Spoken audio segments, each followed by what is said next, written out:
Hey, everybody. It is a Monday morning, and we are in the Gospel of John, chapter 11. So grab your coffee, put your headphones on, whatever you got to do. Let's get into the Word of God and get some daily bread together. The death of Lazarus is where we're going to start today. Now, a certain man was sick named Lazarus of Bethany, the town of Mary and his mother Martha. It was that Mary that anointed the Lord with ointment and wiped his feet with her hair, whose brother Lazarus was sick. Therefore his sister sent unto him, saying, Lord, behold, he who thou lovest is sick. I love how they play the you love this person and they're sick card. When Jesus heard that, he said, This sickness is not unto death, but the glory of God, that the Son of God might be glorified thereby. Now Jesus loved Martha and her sister and Lazarus. When he had heard, therefore, that he was sick, he abode 2 days in the same place where he was. So Jesus didn't act immediately. Then after that saith he to his disciples, Let us go into Judea again. His disciples said to him, Master, the Jews of late sought to stone thee, and goest thou thither again? Out of all the places we can go, we're going back there where they're trying to kill you? Jesus answered, Are not 12 hours in a day? If any man walk in the day, he stumbleth not, because he seeth the light of the world. But if a man walk in night, he stumbleth, because there is no light in him. These things said he, and after that saith he to them, Our friend Lazarus sleepeth, but I go that I may wake him out of sleep. There's the purpose we're going. We're going to wake up Lazarus. Then said his disciples, Lord, if he sleeps, he's doing well. Why are we going to go wake up a guy when he's sleeping? This is crazy. Howbeit Jesus spoke of his death, but they thought he was talking about taking the rest of sleep. Then said Jesus unto them plainly, Lazarus is dead, and I am glad for your sakes that I was not there, for the intent that you may believe. Nonetheless, let us go unto him. So Jesus has done a lot of things. He's healed the sick, he's opened blind eyes, but this is going to be a new level that he wants to achieve here. Then said Thomas, which is Didymus, unto his fellow disciples, Let us also go that we may die with him. So when Jesus gets word that one of his closest friends is near death, he waited 2 days before leaving to visit him. Why? Jesus knew the law of timing and waited until Lazarus died, then left for Bethany. When he raised his friend back to life, it got the attention of everyone in Jerusalem. It was about timing and glory with Jesus. Then, when Jesus came, he found that he had laid in the grave 4 days already.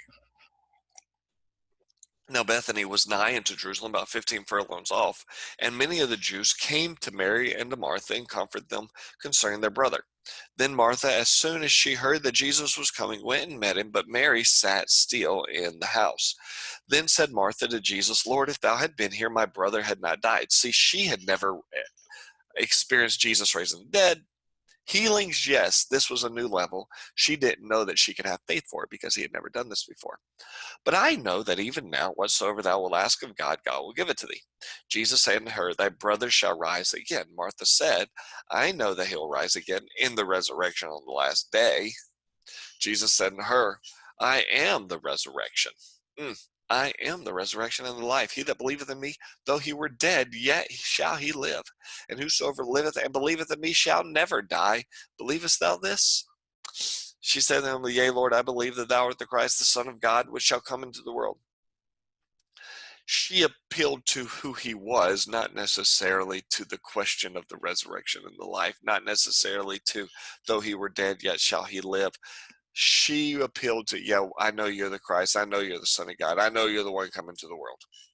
Sometimes I wonder if there was more said in this conversation. Jesus, I have served you and you're late.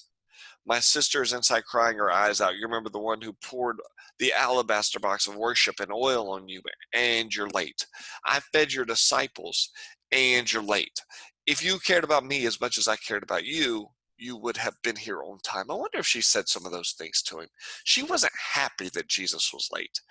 I don't know about you, but I've been Martha a day or two in my life. Jesus, I focus my life on serving you. Then at my moment of need, you're nowhere to be found. I've called upon you for my family, and you're late. Jesus, I've informed you of the problems in our world, and it doesn't seem like it's getting fixed. Where are you? But here's the beautiful thing. Martha remembered who she was talking to in the midst of it all. She remembered and said, "But I know even now." Here's a question for you. In the middle of your unknown, can you still say, "But I know even now"? What do you know in the middle of the unknown?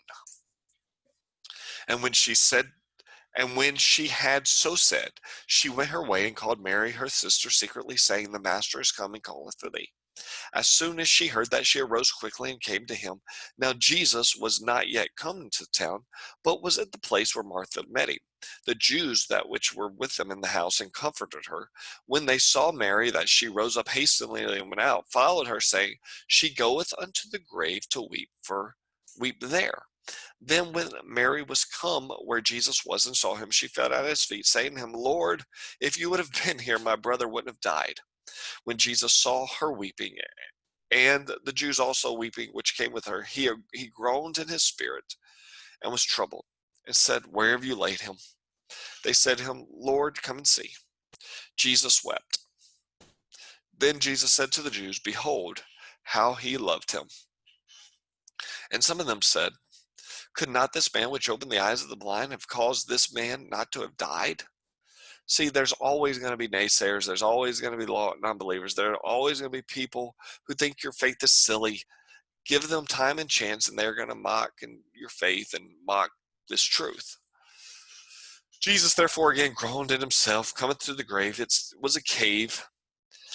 It's like, I've done so much, and you still don't believe. It was a cave, and a stone lay upon it. I hope that I can have faith for things that I've never seen Jesus do. Jesus said, "Take away the stone." Martha, the sister of him that was dead, saith unto him, "Lord, by this time he stinketh. He's been dead for 4 days." Jesus said to her, "Didn't I say to you that if you would have believed, you would see the glory of God?" We've had this conversation, Martha. Then they took away the stone from the place where the dead was laid, and Jesus lifted up his eyes and said, "Father, I thank thee that thou hast heard me, and I know that thou hearest me always, but because of the people which stand by, I said it, that they may believe that thou hast sent me." And when he spoke this, he cried with a loud voice, "Lazarus, come forth." And he that was dead came forth, bound hand and foot in grave clothes, and his face was bound with a napkin. Jesus said to him, "Loose him and let him go." Hands are bound, feet are bound, head is bound, napkins over his face. He can't see, he can't move, he can't walk, he can't clap, he can't do nothing.